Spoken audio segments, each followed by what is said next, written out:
Alors, bonjour à tous. Je suis très content de voir tous et chacun ce matin. Il y a des gens de tous les pays du monde qui sont venir passer l'été ici au Québec. Soyez les bienvenus.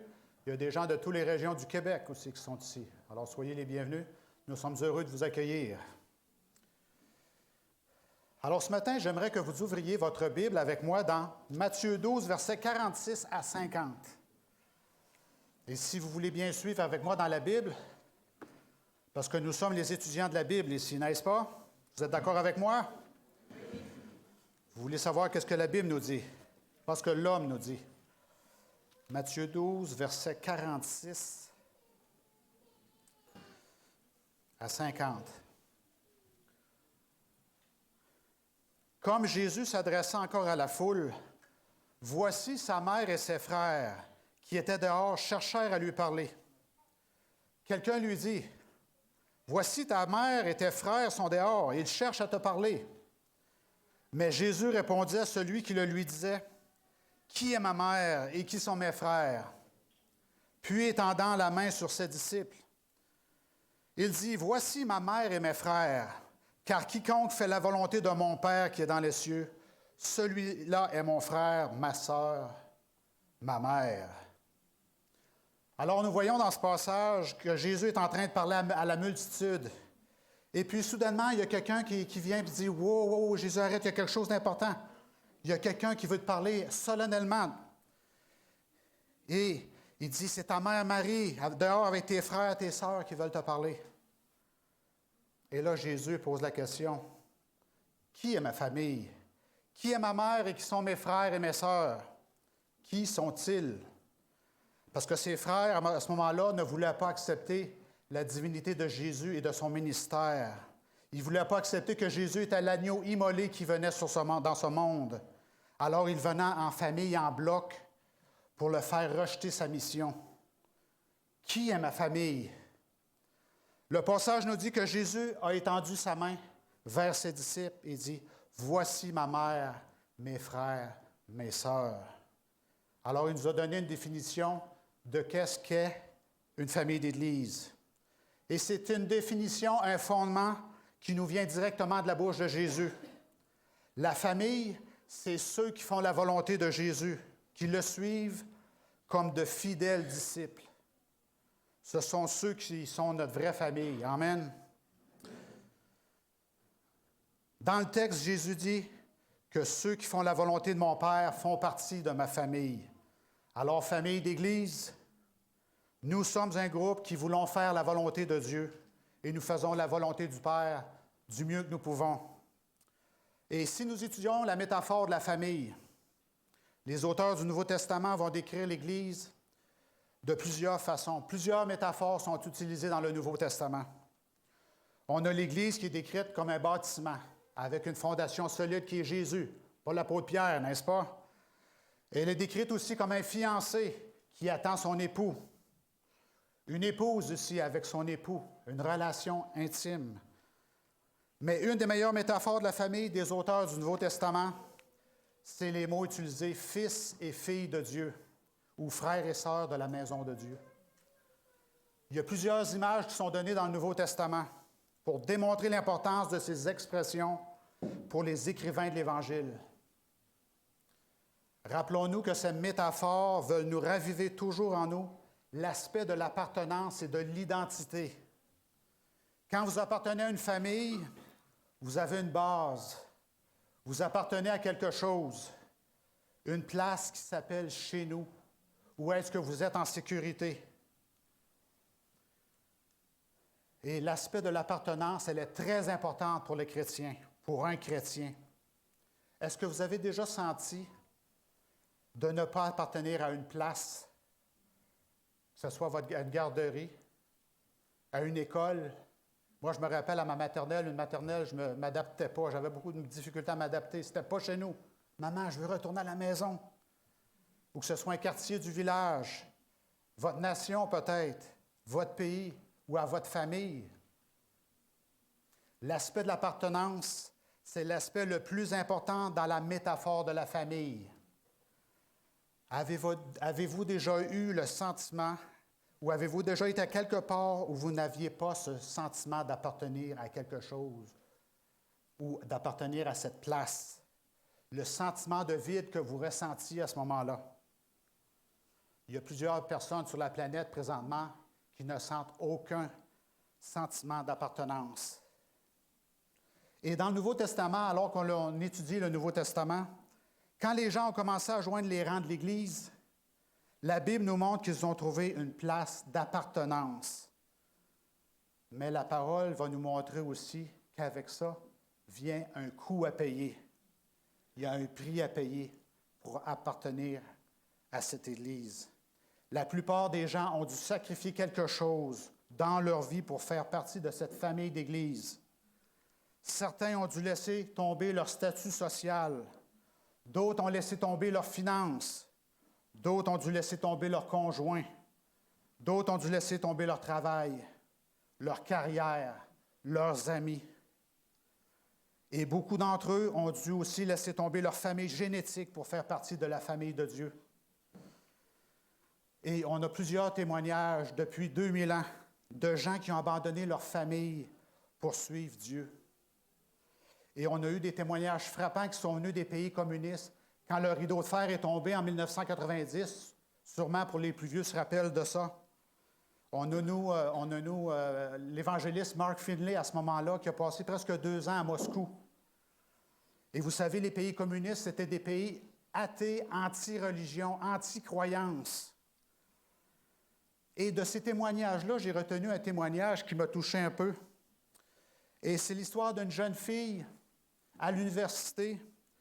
Elle était dans une université en Moldavie, qui est un pays communiste, un pays athée à ce moment-là, qui a participé par hasard à une conférence sur des prophéties bibliques. Et là, elle est devenue extrêmement excitée d'avoir connu la vérité du Christ et de son plan pour le futur, et du plan que Christ avait pour elle aussi, dans la mission des 3 anges. Elle est devenue extrêmement excitée. Et là, elle a décidé de se faire baptiser et de faire ce choix-là. Pensez-vous que c'était facile pour elle de faire ce choix-là? À ce moment-là, on parle de 1990, l'Église était illégale et souterraine. Bien sûr, dans ces pays totalitaires, que je répète encore, contrôlés par l'athéisme. Cette étudiante-là, sa mère était une professeure bien en vue dans ce pays communiste. Elle était athée, elle enseignait des principes du Parti communiste. Elle ne croyait ni en Dieu ni en religion. Et elle était un modèle en Moldavie. Alors, la jeune fille est allée voir son père pour annoncer qu'elle allait se faire baptiser. Elle a commencé par son père. Et là, dans une famille, vous savez comment c'est, 2 jours plus tard, sa mère l'a appris parce qu'elle n'avait pas osé l'annoncer à sa mère. Et là, quand sa mère a appris cette nouvelle-là, elle était furieuse. Elle est tombée dans une syncope, enragée. Elle l'a complètement perdue. Et là, l'étudiante a conforté sa mère. « Maman, je vais devenir chrétienne. Je vais joindre l'Église adventiste du 7e jour. » Sa mère, elle était mauve. Elle ne voyait plus clair, enragée. Sa mère pensait qu'elle avait failli à son devoir de l'enseigner de la bonne façon communiste. Cela montrait, selon elle, qu'elle était une mauvaise mère. Elle n'avait pas pu partager ses enseignements. Cette mère-là a tellement eu honte de sa fille qu'elle l'a chassée de la maison. Elle lui a dit qu'elle la déshéritait et qu'elle l'ignorait à partir de ce jour-là. « Tu n'es plus ma fille. Tu sors d'ici, je ne te connais plus, je ne veux plus te voir. Fini! » Quand vous acceptez le Christ dans votre vie, il y aura des choses que vous devrez abandonner. Cette étudiante-là a perdu beaucoup, mais elle savait qu'elle faisait le bon choix. Une famille chrétienne a pris l'étudiante sous ses ailes pendant 2 ans environ. Et cette famille-là est devenue sa 2e famille. Mais heureusement, dans ce cas-là, cette histoire-là s'est bien terminée. Et cette femme-là a environ mon âge. Aujourd'hui, elle vit en Russie. Et sa détermination, malgré tout, a choqué sa famille. Ça a pris 2 ans à sa mère pour se calmer. Ma fille est tellement intelligente. Pourquoi qu'elle a fait ce choix-là?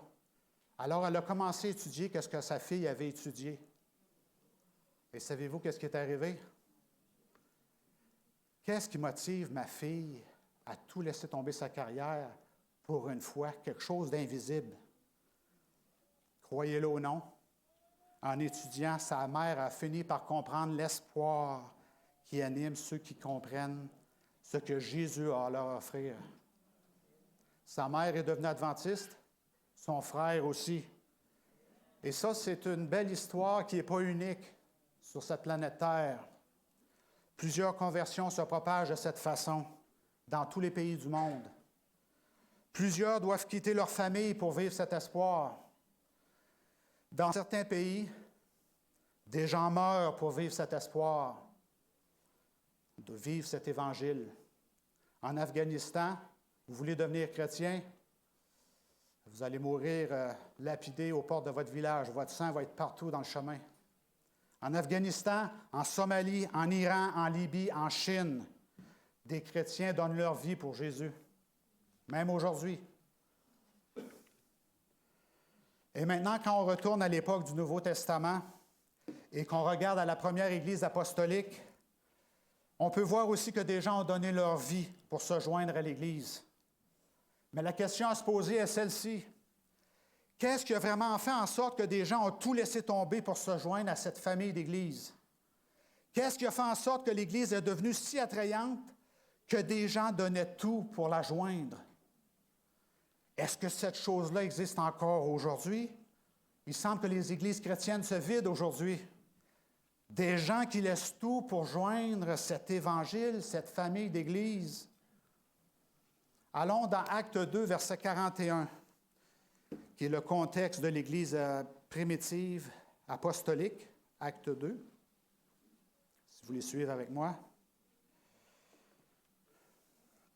Verset 41.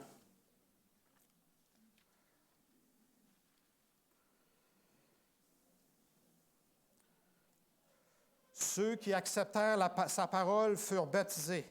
On parle de l'apôtre Pierre qui a fini sa prédication ici. Ils furent baptisés. Et en ce jour-là, le nombre des disciples augmenta d'environ 3000 âmes. Ils persévéraient dans l'enseignement des apôtres, dans la communion fraternelle, dans la fraction du pain et dans les prières. Alors au début, nous avons dit que l'Église est un groupe de disciples qui font la volonté de Dieu. On a commencé avec ça, n'est-ce pas? Alors ici, on parle d'une famille d'Église. Alors s'il y avait 3000 personnes qui se joignaient à nous ce matin, on aurait un problème de logistique d'asseoir les gens, n'est-ce pas? Mais c'est ce qui est arrivé dans l'Église apostolique à Jérusalem à ce moment-là. Ça fait 2000 ans de ça. Alors ces baptisés-là ont joint un groupe déjà existant de disciples. Allons voir Acte 2, 47. Dans le même contexte, le verset est un peu différent pour nous montrer un peu le revers de la médaille, si vous voulez bien. Verset 47. Louant Dieu et trouvant grâce auprès de tout le peuple. Et le Seigneur ajoutait chaque jour à l'Église ceux qui étaient sauvés. Alors, avez-vous remarqué ici au verset 41, il est dit que les convertis joignèrent le groupe déjà existant de disciples, se sont joints aux disciples. Et au verset 47, il y a une petite différence, il y a une tournure différente qui dit que c'est le Seigneur qui ajoutait chaque jour à l'Église ceux qui étaient sauvés. Le Seigneur les ajoute ici. Allons voir une autre tournure de phrase. Est-ce que la Bible se contredit? Est-ce qu'elle se complète? Qu'est-ce qui se passe ici? Acte 5, verset 14. Le nombre de ceux qui croyaient au Seigneur, hommes et femmes, augmentait de plus en plus. Alors, vous voyez qu'il y a un problème dans ces passages. Est-ce qu'ils sont ajoutés au Seigneur ou à l'Église? Bien, la réponse, vous le savez bien, c'est les deux, n'est-ce pas? Les deux sont compatibles.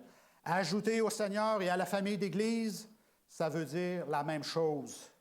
Quand une personne est baptisée au Seigneur, elle se joint à sa famille.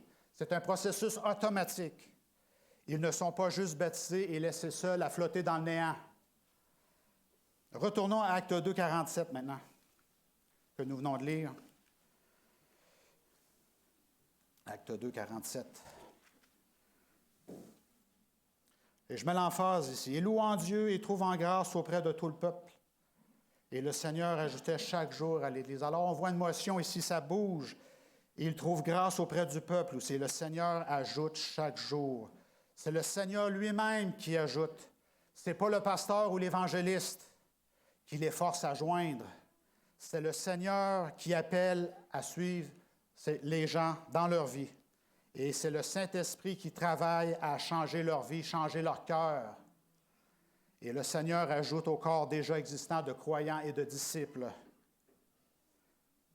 Alors quand nous voyons cette multitude de gens qui s'ajoutent, 3 000, 5 000 personnes, qu'est-ce que cette famille d'Église avait de si attirant, à part d'offrir la vérité et l'espoir du salut, pour que cette foule se joigne à l'Église? Quelles caractéristiques spéciales une Église doit-elle avoir pour que les étrangers veulent se joindre à nous? Alors, je voudrais discuter de 4 éléments différents ce matin.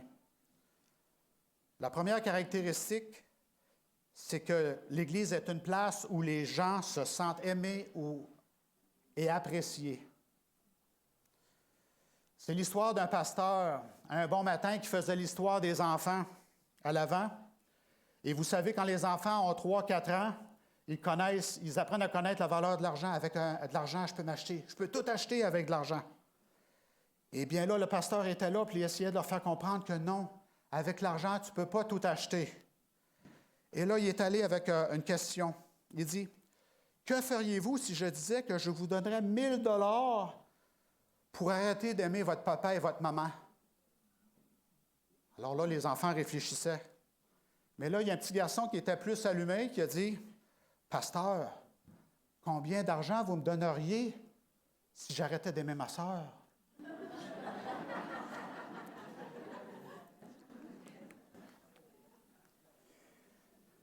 Vous voyez, vous pourriez avoir l'impression que vous voulez d'arrêter d'aimer vos frères et sœurs.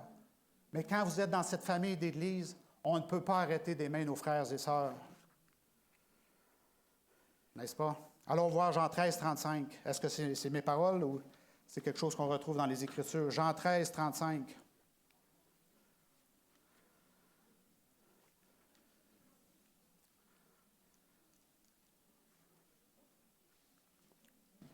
Jean 13, 35. « À ceci, tous connaîtront que vous êtes mes disciples, si vous avez de l'amour les uns pour les autres. En d'autres mots, tous sauront que vous êtes mes disciples, si vous êtes une famille et que vous avez cet amour les uns pour les autres. C'est comme ça que nous savons que nous nous aimons, que nous sommes une famille. Nous sommes la famille d'Église. Si les gens voient qu'on a de l'amour les uns pour les autres, quand les gens voient que cet amour est démontré, pas juste discuté, là, quand les gens comprennent qu'à l'Église, ils peuvent être écoutés et aidés et motivés à maturer. On se doit de maturer aussi, devenir des adultes matures. Alors, ils ne voudront plus jamais être ailleurs d'autres. Amen. L'amour est toujours démontré en action. Juste en parler, ce n'est pas utile. Alors, le premier point que nous avons dit, l'Église doit être invitante. Les gens doivent vouloir en faire partie. Et l'amour doit être trouvé, là. Et les gens doivent se sentir appréciés. Le deuxième point, c'est un endroit où les gens sont acceptés et désirés. Vous savez que Jésus a démontré l'acceptance en donnant du temps aux gens dans l'ignorance et à ceux qui ont démontré de la foi aussi. Est-ce que Jésus a servi seulement ceux qui se pensaient parfaits? Non. Jésus a passé du temps avec les pires pécheurs. Et dans l'Évangile, on voit que Jésus s'est tenu avec les gens qui n'avaient pas la faveur des dirigeants du peuple, des gens de mauvaise vie, des gens qui mangeaient et buvaient de la mauvaise façon. Ils ne se lavaient pas les mains au bon moment. Dans leur prière, ils ne disaient pas les bons mots.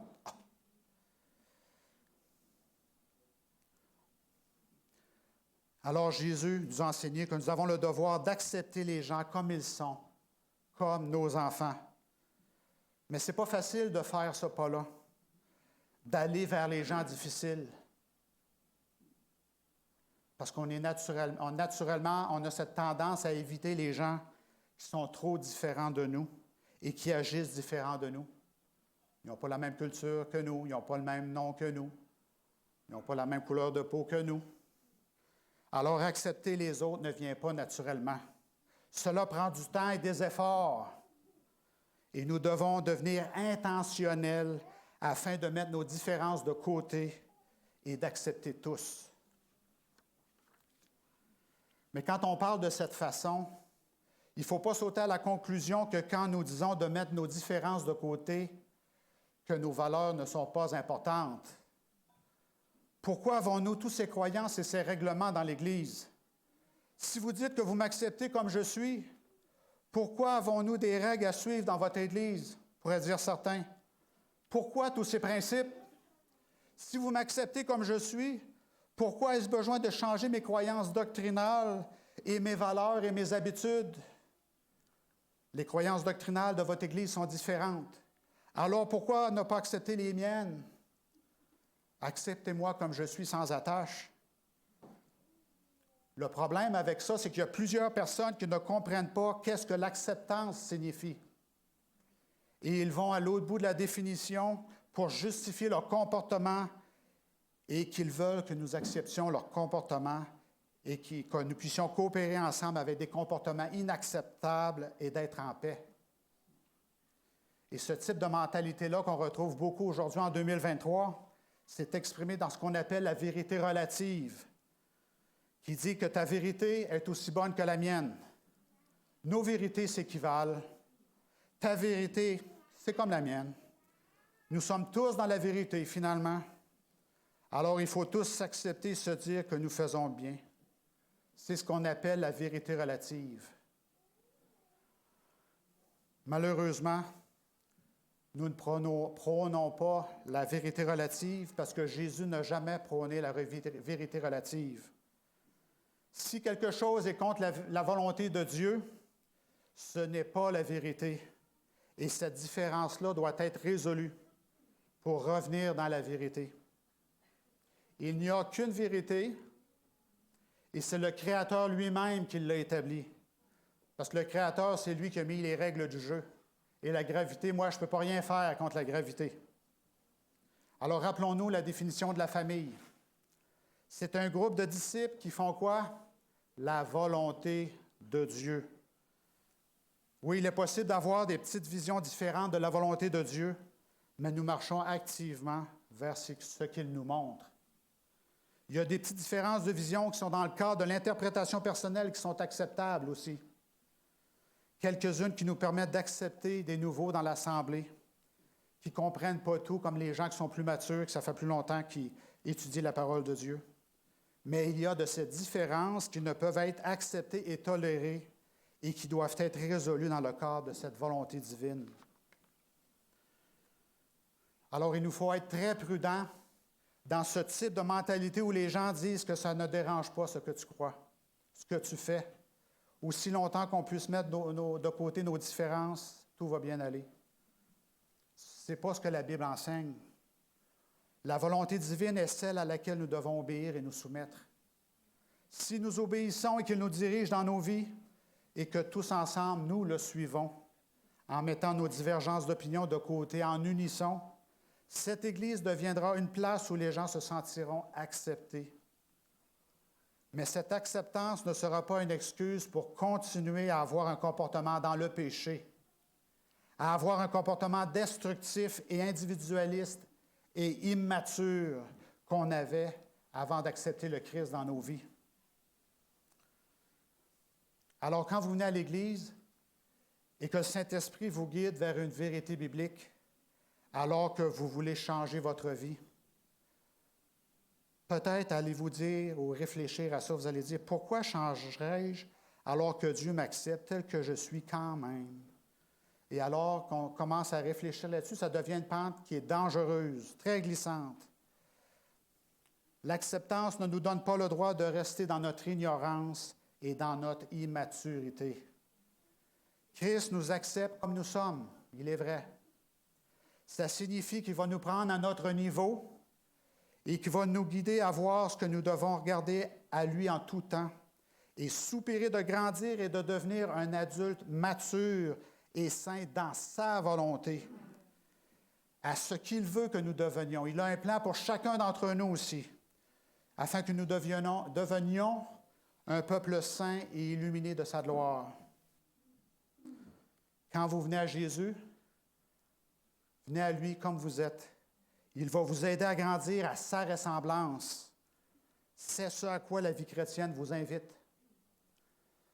Il y a l'apôtre Paul qui nous dit que si vous buvez seulement ce lait spirituel pendant des années, vous voulez rester un nourrisson à boire du lait qui nourrit peu, sans jamais maturer, sans jamais grandir, sans jamais développer votre expérience spirituelle, votre caractère, vos habitudes.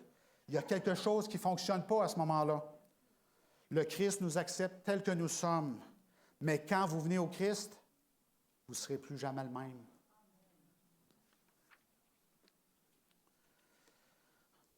Pour illustrer ça, c'est une illustration qui se passe aux États-Unis sur nos gros campus adventistes. Vous savez, on a des gros villages comme des villages. Et puis, il y a un étudiant d'un collège qui n'est pas nécessairement adventiste. Et le samedi matin, c'était un haut sabbat. Et c'était une grosse semaine d'activité dans la cathédrale adventiste. Vous savez, plus de 2000 membres. Et tout le monde lui a dit, ça va être intéressant à l'église demain et tout. Alors là, il s'est levé le samedi matin, puis il dit, coudonc, je vais aller voir mes chums à l'assemblée. Il ne connaissait pas vraiment les coutumes, comment ça marche à l'église. Alors, il a mis son T-shirt, ses jeans, il avait les cheveux en broussard, il n'a pas pensé à se brosser les cheveux vraiment, puis il était nu-pied. Belle journée, alors il s'en va à l'église, il s'en va dans le sanctuaire, puis le sanctuaire était plein à craquer. Alors, le jeune homme a marché, parce que lui est habitué, quand vous allez dans des shows, quand vous allez dans des shows, est-ce que vous vous cachez en arrière? Ben non, le show, vous voulez tout voir, vous asseyez en avant. Alors, le jeune s'est avancé jusqu'à l'avant. Et là, il a commencé à regarder alentour de lui pour voir s'il n'y avait pas une place. Et là, il était à l'avant, puis il restait là. Et là, finalement, quand il a vu que c'était désespéré, il a juste décidé de s'asseoir à côté du banc, du premier banc, et de s'asseoir à attendre le show. Il est à la meilleure place, n'est-ce pas? Alors là, les saints de l'Église ont commencé à se sentir inconfortables un peu. Alors là, le diacre s'est placé derrière pour essayer de lui trouver une place. Et pendant que le diacre regardait, il y a un super vieux diacre en arrière avec sa canne qui s'est mis à côté aussi. Et là, tout le monde regardait qu'est-ce qui va se passer. Est-ce qu'ils vont sortir? Ils vont le déplacer? Qu'est-ce qui va arriver? Et là, le vieux diacre a pris sa canne, puis il l'a tiré à côté du jeune, puis il s'est assis à côté de lui. Et tout le long du sermon, le vieux diacre et le jeune homme se sont assis tout là en avant pour entendre tout ce qui se passait. Alors, cette action-là, c'est appelé de l'acceptance. Il n'y a rien de mal à trouver une solution pratique à un problème logistique. L'acceptance, c'est de trouver un terrain d'entente pour le mieux, pour grandir, pour être capable de voir Jésus en plus grand. Ça, c'est de l'acceptance. Une famille d'Église comme la nôtre doit devenir une place où les gens trouvent l'acceptance. Troisième point. Une famille d'Église doit aussi être une place où on trouve l'encouragement. Allons voir 1 Thessaloniciens 5, verset 11. 1 Thessaloniciens 5.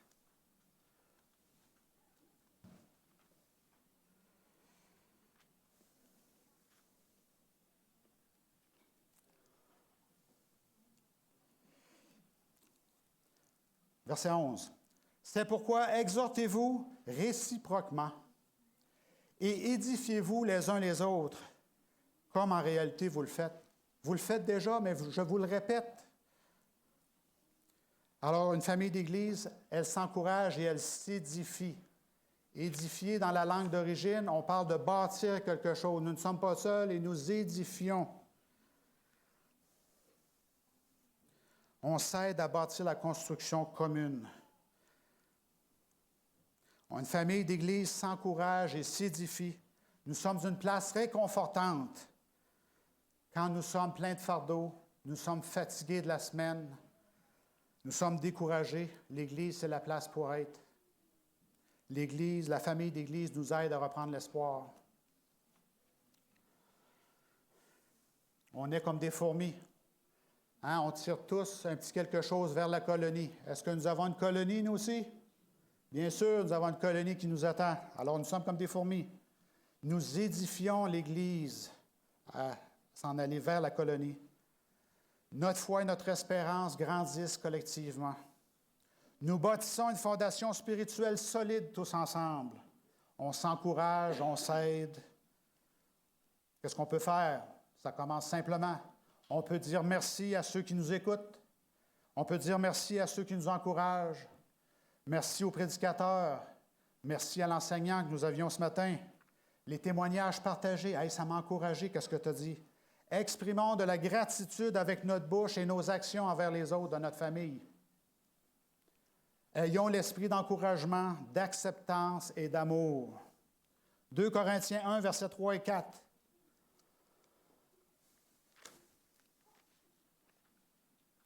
« 2 Corinthiens 1.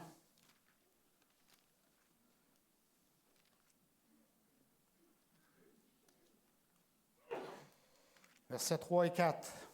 « Béni soit Dieu, le Père de notre Seigneur Jésus-Christ, le Père des miséricordes et le Dieu de toute consolation, qui nous console dans toutes nos afflictions, afin que par la consolation dont nous sommes l'objet de la part de Dieu, nous puissions consoler ceux qui se trouvent dans l'affliction. Alors Dieu est celui qui nous console de toutes nos afflictions, de toutes les difficultés que nous avons, que nous éprouvons au cours de la semaine. Une fois que nous sommes consolés, nous pouvons aussi consoler ceux de notre famille d'Église qui sont dans l'affliction, dans les épreuves. Eh bien, si vous avez expérimenté des afflictions dans votre vie et que vous n'aidez pas les autres qui passent par des épreuves similaires, ou que vous ne priez pas pour eux intentionnellement et précisément, alors vous gaspillez votre temps. Dieu veut que la consolation qu'il nous a donnée serve à encourager, à fortifier ceux qui se passent par ces mêmes épreuves pour que nous soyons tous consolés et aptes à continuer à servir. J'ai eu des petits-enfants. Mes enfants sont adultes maintenant, mais quand ils étaient petits, j'ai vécu des choses et je peux consoler ceux qui passent par des moments difficiles avec leurs petits-enfants. La journée que je serai grand-père, je pourrai aider les parents, n'est-ce pas? Nous pouvons tous aider. On ne peut pas tout faire, mais il y a certaines choses qu'on peut faire. Le 4e point. Une Église où tous peuvent être et assister doit être une place où la famille doit passer du temps ensemble. Pour être capable de communiquer, bien, ça prend du temps, n'est-ce pas? Alors, on voit Acte 2, versets 42 à 46. Nous retournons dans le contexte original de l'Église apostolique. Acte 2, versets 42 à 46.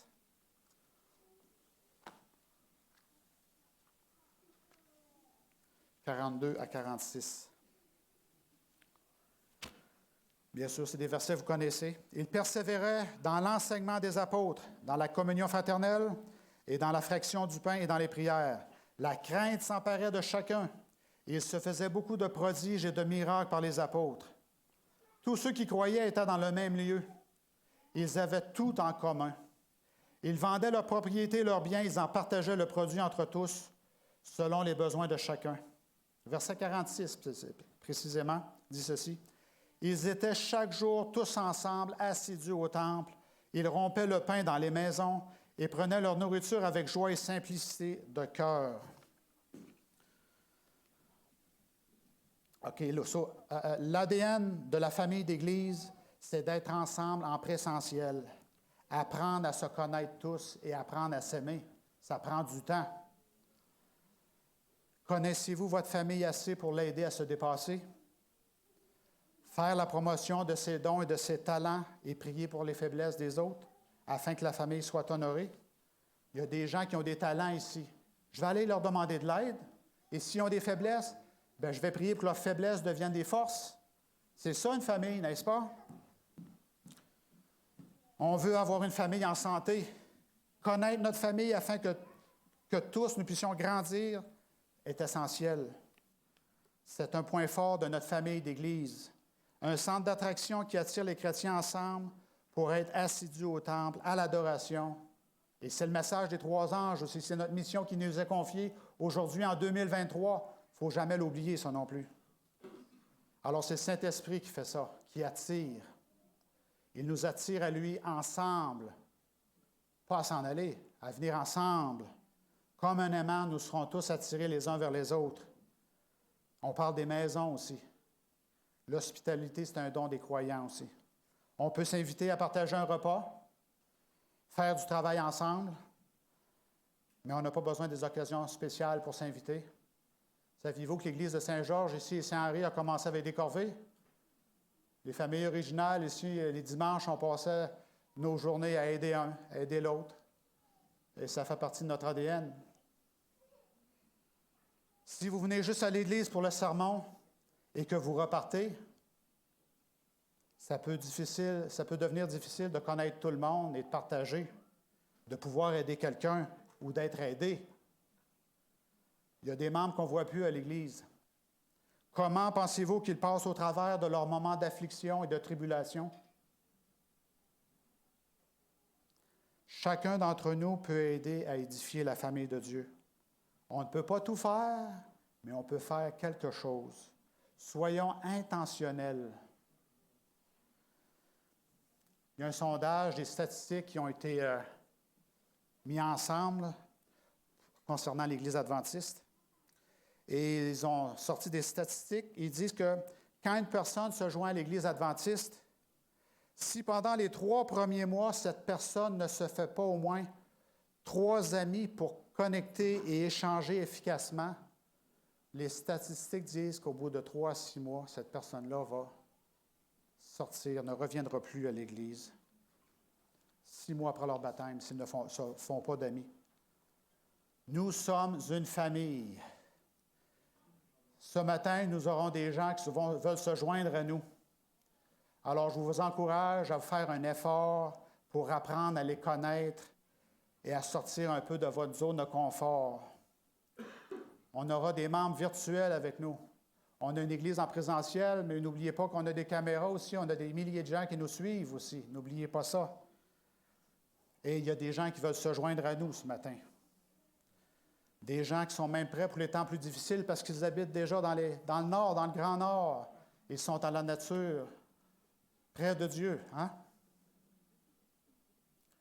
Alors, si vous pêchez, si vous chassez, si vous aimez le camping sauvage, on aura des frères et des sœurs qui ont une place particulière pour nous dans le Nord. Donc, c'est vrai, mais c'est vrai. Alors, vous pourrez leur dire bonjour là-bas si vous aimez le camping ou quoi que ce soit et passer du temps avec eux à connecter. Nous avons cette responsabilité-là maintenant qui s'ajoute à nous. Nous sommes leur famille. Peu importe d'où on vient, peu importe qui vous êtes, des immigrants, des Québécois de souche.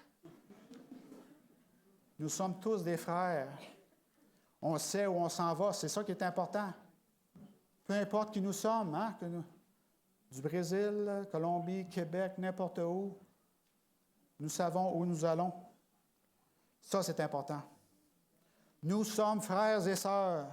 Faisons des connexions fortes entre nous. On a tous des choses à apprendre les uns des autres. Moi, si j'aime le plantain et le curry, c'est pas la cabane à sucre de Saint-Euphémie que j'ai appris ça. C'est ici à l'Église que j'ai appris ça. Mes goûts ont changé à être avec mes frères et sœurs. On évolue, on grandit ensemble. Et j'aimerais conclure, faire une grande image avec une compagnie au Japon, à Tokyo, qui s'appelle, le nom en anglais, c'est Japan Efficiency Services Corporation. Et le président s'appelle Satsuki Oiwa. Ça, c'est le président. Et lui, il a 3 compagnies. Vous pouvez aller sur l'Internet et le trouver. Et lui, il a pas des compagnies qui sont très prospères au Japon, qui louent des services de location familiale pour les gens seuls ou en manque de socialisation. Il donne un exemple. Un couple japonais très âgé qui n'ont pas d'enfants. Alors, ils vont prendre un rendez-vous, par exemple, à une station de train. Alors, ils vont rencontrer une jeune famille. La maman est enceinte, ils ont 2, 3 petits-enfants. Et là, ils vont prendre tout un après-midi ensemble à discuter, prendre un repas.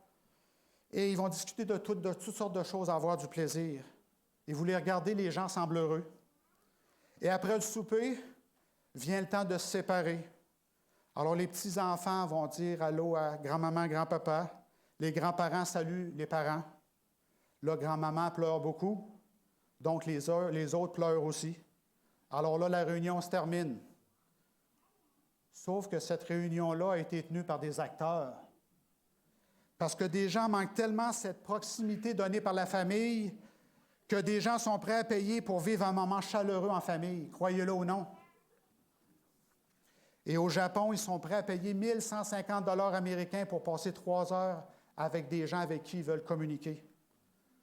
Pour 75 $, vous pouvez avoir un bon ami pour aller voir un film au cinéma ou avoir un souper classique. Vous appelez, ils vont vous trouver quelqu'un. Alors, il y a des gens qui veulent vivre cette chaleur humaine d'une simulation familiale de 3 heures. Il y a tellement de gens qui se sentent seuls et ignorés. Et il n'y en a pas beaucoup qui peuvent se payer une fortune pour avoir un moment familial. Et il y a beaucoup de gens aujourd'hui qui ont besoin d'appartenir à quelque chose. Surtout, nous sommes en post-pandémie. Les gens souffrent. On va engager 5000 psychologues, je crois, aussi au Québec dans les prochaines années pour être capable de discuter intelligemment avec quelqu'un. On a besoin d'appartenir à quelque chose, d'avoir une identité, d'aimer quelqu'un. Alors la question encore à se poser est celle-ci. Est-ce que notre Église a quelque chose à offrir à tous ces gens qui se sentent vides et seuls? Avons-nous quelque chose à offrir? Mais rappelons-nous que peu importe à quel point nous jouons le rôle d'être une famille d'Église, ce sont les gens de l'extérieur qui pourront dire si notre Église est une vraie famille, oui ou non. Jésus a dit que tous ceux qui font la volonté de Dieu font partie de sa famille. Alors, ce matin, je vais vous mettre au défi. Si nous croyons que nous sommes une famille, agissons comme une famille. Alors que le Seigneur nous bénisse ce matin. Que le Dieu de paix, qui a ramené d'entre les morts le grand berger des brebis, par le sang d'une alliance éternelle, notre Seigneur Jésus, vous rende capable de toute bonne œuvre dans l'accomplissement de sa volonté, qu'il fasse en vous ce qui lui est agréable, par Jésus-Christ, auquel soit la gloire au siècle des siècles. Amen.